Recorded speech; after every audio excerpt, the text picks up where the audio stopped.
elusive thing. You haven't had a boyfriend for ages. The down ones marks you as a future prey. No, but that's you. It's something out there. Pretty, like you and the Doctor. What's going on? Today we are reviewing Doctor Who Season 2, Episode 4, titled Lucky Day. So coming off last week's episode titled The Flood, where we had the return of the Midnight Entity, this week we've also got some returning characters, such as Ruby Sunday is finally back, Millie Gibson's back on the screen, again Gemma Redgrave returns as Kate Lethbridge-Stewart, and we've also got the return this week as well of Shirley from the 60th anniversary specials, which is really, really good, Unit Scientific Advisor.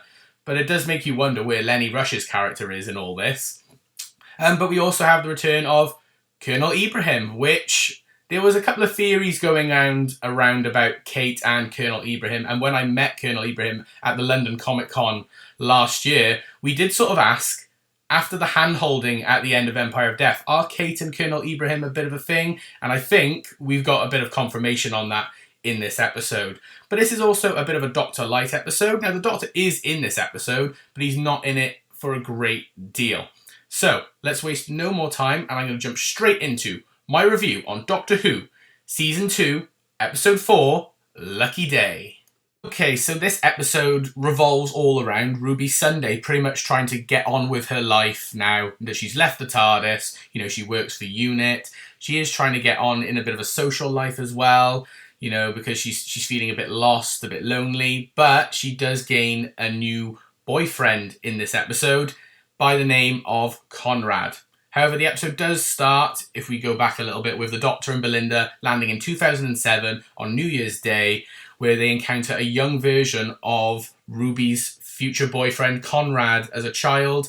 They give him this 50p piece, telling him that this is lucky day. He runs off to find his mum, who's celebrating New Year's. However, she does seem to show that there's a little bit of an abusive relationship going on there, because apparently Conrad is known for maybe telling lies, or they're not lies, but no one believes him. And so she then, you know, slaps the 50p away from him, which might cause a little bit of friction then later on down the line. Fast forward to Ruby, who's now on future Conrad's podcast, where she's been brought in to talk about the Doctor and UNIT, because he's been constantly tracking them down, going on and on about how he's seen the Doctor, he's seen aliens, he's seen this, he's seen that, but no one seems to believe him, and he's tried to track people down who might understand him. He finds Ruby, they have a bit of a talk, and then they start to build this sort of bond and connection, which is really, really great.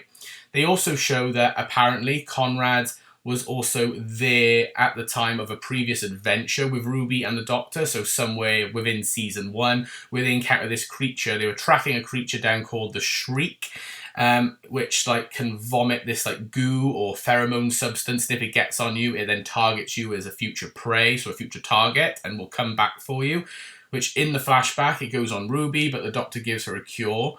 But Conrad was hiding at the time, and he also got hit with the gooey substance, and so was getting tracked, but didn't call himself out to the Doctor and Ruby, and so he's now a target. But Ruby on their date does give him the antidote, but he refuses to take it, and we find out why a little bit later on. So a bit of time's passed, and Ruby's going on these dates with Conrad. It seems to be building a good bond, and Conrad's, at the moment, it seems to be a really, really nice guy that Ruby can connect with, because she feels like she can't really talk to many people about, you know, the aliens and the life of the Doctor, apart from the obvious with Kate in UNIT. But then eventually they go on this night out with a couple of friends in this pub in a local village, and then Ruby notices that the lights start flickering, which is apparently the first calling card of the Shriek, that it's coming towards you, coming in the area. And eventually it's revealed that Conrad did not actually take the antidote that Ruby gave him, and so Ruby has to call Kate in, because there's loads of the Shriek. So Kate and Shirley and Colonel Ibrahim and loads of other UNIT soldiers come, and then it turns out that it's just a couple of guys in costumes, and it turns out that it was all a trap set up by Conrad, because he's a member of something known as Think Tank, trying to prove that UNIT are fake and everything they do is fake, and they've been lying to the people to keep them scared. So it's almost like the rest of the world versus UNIT, so try to take down UNIT story. And from there, Conrad spirals. He becomes quite a sinister, awful, manipulative character, turning everybody against Ruby and Kate and Colonel Ibrahim. He doxes them, gives out all their personal details, so knows their home addresses, knows their faces, knows their background, and they start getting like abuse, and it goes insane, to be honest, absolutely insane. But eventually, Conrad does also then later break into UNIT after being taken away and gone on different shows, TV shows, saying that we need to stand up against UNIT. He breaks into UNIT because he has a man on the inside, which we did see throughout the episode, this extra person known as Jordan Lang, who apparently is working for Conrad, lets Conrad into UNIT because Conrad wants to do another little stunt to prove that UNIT is fake from the inside as well, because that's the one thing he couldn't prove at that point. But obviously Jordan sort of betrays Conrad because Conrad is sort of threatening more violent methods, so injures him or kills him, I believe, and gets up to the top, the main headquarters of UNIT, and you've got Kate and Shirley, you've got the Vlinks is back, voiced by Nicholas Briggs, Ruby, they're all there waiting for Conrad, and they have a big confrontation where Kate is basically saying, you've ruined our reputation, I'm not going to stand for this.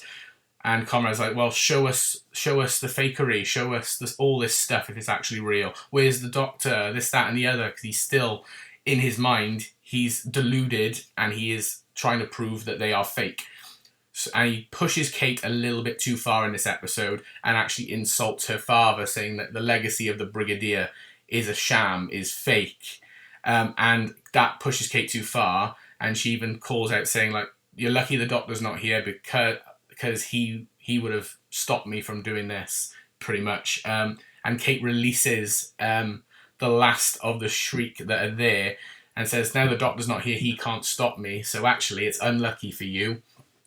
And then the Shreek comes after Conrad, and Kate is just letting him get chased and potentially die. It's actually really, really dark from Kate, but I like that character growth, that Kate's got that deeper layer that he's unearthed, and it's really good to see that from Kate. But even everyone else in the room is quite shocked that Kate's gone through this. They're basically saying, like, oh, Kate, this is going too far. We should help. We should stop this. Eventually they do.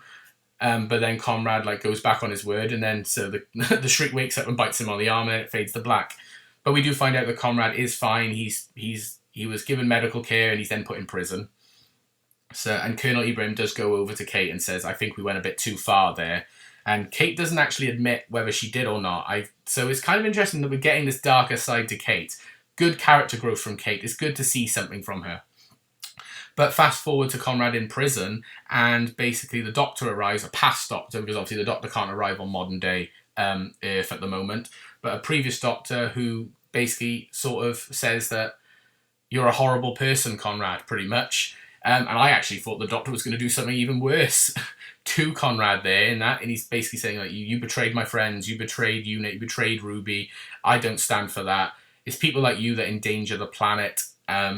And so he actually gives Conrad his future, which he never normally does, but almost the anger and the betrayal is there for the doctor so much that he's like, nah, you're going to stay in prison for the rest of your life. I guarantee it. But Conrad is still there trying to deny the doctor's reality. So the doctor snaps his fingers, sends Conrad back, and then we get our Mrs. Flood cameo for the week, where she announces herself as the governor and lets Conrad supposedly out of prison. So she's got some extra angle here. I need to know who Mrs. Flood is. But as an episode as a whole, this is unfortunately my least favourite episode of season 2 so far. It's not a terrible episode, but I felt like the pacing was off here and there. There were certain characters that I feel didn't really contribute or need to be brought back this early. No offence to Shirley, so the character from the 60th anniversary.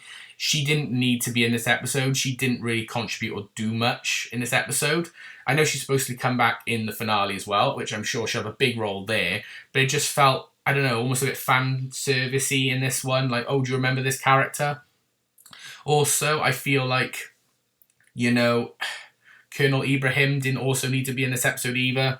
Because the couple of scenes he was in, he was either just holding a gun towards Conrad, or the first scene he was in, he gave Kate a coffee. because Kate was pretending that she was working alone that night when Ruby called, but actually he was there as well, furthering this relationship thing that I was talking about. So I love Colonel Ibrahim, don't get me wrong, and I love Shirley, but I just feel like they were a bit irrelevant here. You didn't really need them. But in terms of what I did like in terms of the character, like, it was great seeing Ruby again, don't get me wrong, but I feel like we've sort of gone a bit backwards with Ruby. You know, like, she had good character growth. She realised she wanted to be without the Doctor, but now she sort of misses it, doesn't know what she wants. Yeah, I don't know. I just feel like the character growth we had with Ruby, which wasn't much in season 1, but we did get it, sort of gone back on that. And also I feel like, as well, on a positive note maybe, in terms of character, I feel like Kate has improved drastically, because lately it feels like Kate's also been there for fan service, but she's actually now been there for a proper reason this time, and we got to see a dark side, which might come back to bite her later on down the line if the Doctor also finds out how far she officially went. Maybe there might be some clashes with the Doctor and Kate going in the future, which there needs to be more of that.